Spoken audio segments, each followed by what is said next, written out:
En fait, pour résumer d'abord, l'expertise, c'est en fait faire venir une personne qualifiée pour regarder le bateau à la place de l'acheteur. Donc l'expert, il va examiner plusieurs postes, dont les œuvres vives sous la flottaison et les œuvres mortes au-dessus de la flottaison. Donc la coque en général, quoi. Dans les œuvres vives, il va examiner la quille. On peut voir qu'en bas, le bateau a un peu talonné. On me dirait n'importe qui peut le voir, mais après, ce qu'il faut, c'est voir s'il y a des répercussions à l'intérieur du bateau, sur la structure. Et ça, souvent, c'est l'expert qui peut diagnostiquer ce qui est dangereux ou pas dangereux. Ensuite, on peut s'approcher de l'arrière. On a la ligne d'arbre. Ensuite, le gouvernail. Ensuite, sur une carène, il y a aussi une chose principale qu'on vérifie, c'est l'osmose. L'osmose, c'est une infiltration d'eau qui peut former des cloques. On vient, on gratte l'antifouling et on mesure le taux d'humidité du gel-coat et en fonction du taux, on décide si il est plus ou moins osmosé. Maintenant, on va parler des œuvres mortes.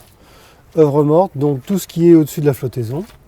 D'une manière générale, on va regarder s'il n'y a pas de traces de choc ou de réparation. Et en plus, on examine la coque dans sa couleur, donc plus ou moins brillant. Et là, on s'aperçoit qu'en fait, elle est marbrée et quelque peu jaunie. En fait, le gel-coat a tendance à se modifier dans le temps. Il commence à devenir plus ou moins farineux et plus ou moins attaqué par les UV. Et justement, il jaunit comme ça. On marche sur un pont en teck. Quand il est sur le bateau et qu'on doit acheter le bateau, il faut vérifier que le pont n'est pas à changer. S'il est détérioré, ça va coûter très cher de le refaire. Une fois qu'on a examiné le pont en teck, à ce moment-là, on inspecte toutes les parties qu'on voit blanches et qui sont en gel-coat. Et donc là, c'est pareil, on regarde comme sur la coque, voir s'il y a des faïençages, voir s'il y a des faux, des éclats. Et puis les hublots. Après, dans le cockpit, on examine les winches, on examine les coinceurs, enfin l'ensemble de l'accastillage, donc les spars, le mât, on l'examine pour voir si il n'est pas flambé. Donc on l'examine sur l'arrière et sur le côté. Une fois qu'on a examiné ça, on examine le gréement, au moins dans les parties basses. C'est un examen visuel, donc on ne fait pas de radiographie, de choses comme ça, mais on fait un examen à peu près complet de toute la base du gréement. Dans l'expertise, suite à la visite extérieure, on fait l'intérieur. On fait l'intérieur pourquoi? Parce qu'on va examiner toute la structure. Donc on va examiner les contre-moules, on va examiner dans les coffres à l'intérieur. Donc là on a des renforts, des varangues. Donc on va regarder s'il y a des fissures qui mettraient la structure en danger. Ça se passe sur l'ensemble du bateau, ça peut se passer sur les pontilles qui est ici, qui supporte le mât.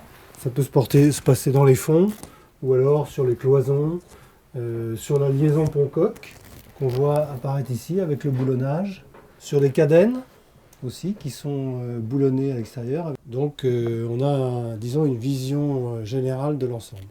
À partir de cette expertise, on donne surtout un conseil technique sur les points positifs et les points négatifs. Après, la valeur, c'est autre chose. La valeur, elle dépend tellement du marché qu'on se risquera à la valeur qu'en dernier recours. C'est vraiment, on donne une valeur de toute façon, mais plutôt une fourchette.